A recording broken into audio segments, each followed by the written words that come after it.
नमस्कार मित्रांनो, तुमचं पुन्हा एकदा स्वागत आहे आपल्या युट्यूब चॅनलवरती, ज्याचं नाव आहे नितीन पाटील ब्लॉग्स. तर सर्वात पहिले तुम्हा सर्वांना माझ्या आणि माझ्या संपूर्ण परिवाराकडून नवीन वर्षाच्या हार्दिक हार्दिक शुभेच्छा.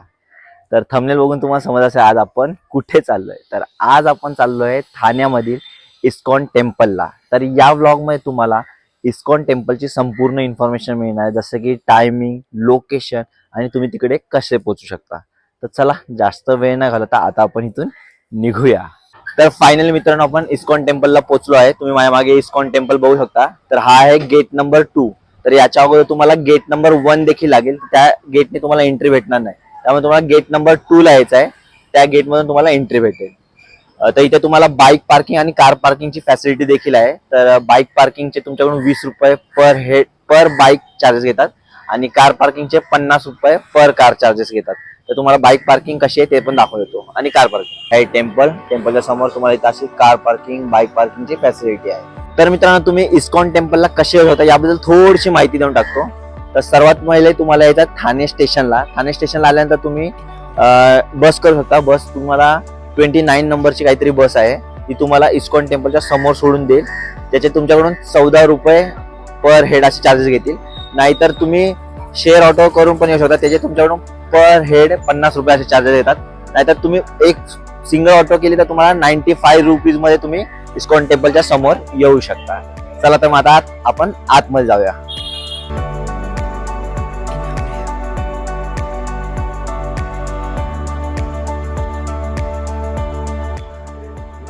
गेट मधून एंट्री केल्या केल्या तिथे तुम्हाला शूज स्टँड भेटेल. तर तिकडे तुम्हाला शूज ठेवायचे आणि इकडे आपलं टेम्पल. चला तर मग आतमध्ये जाऊया. शूज स्टँडच्या बाजूला तुम्हाला स्वीट शॉप पण आहे.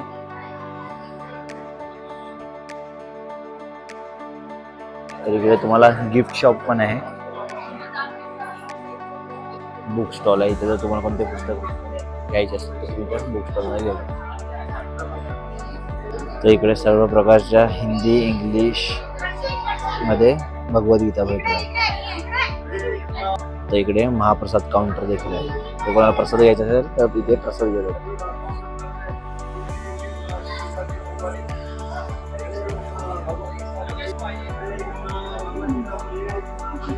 तर बघू शकता आतमधून मंदिर किती सुंदर दिसत आहे आणि हा मेन एंट्री गेट आहे. चला तर मग आतमध्ये दर्शन घ्या.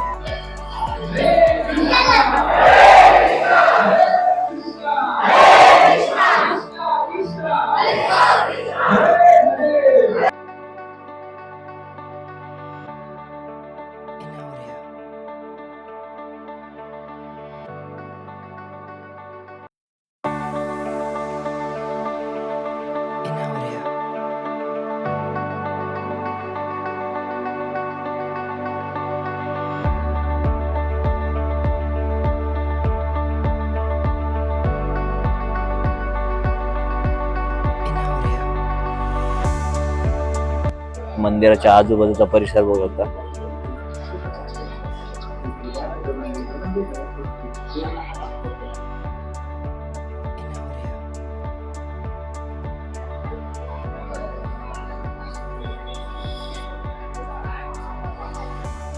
तर फायनली मित्रांनो आपलं सुंदररित्या इस्कॉन टेम्पल मध्ये दर्शन करून झालंय. जर हा व्लॉग जर तुम्ही इथपर्यंत बघितला असेल तर नक्की व्हिडिओ लाईक करा, शेअर करा, चॅनल नक्की सबस्क्राईब करा. व्हिडिओ अशा एका नवीन व्लॉग. तोपर्यंत बाय बाय.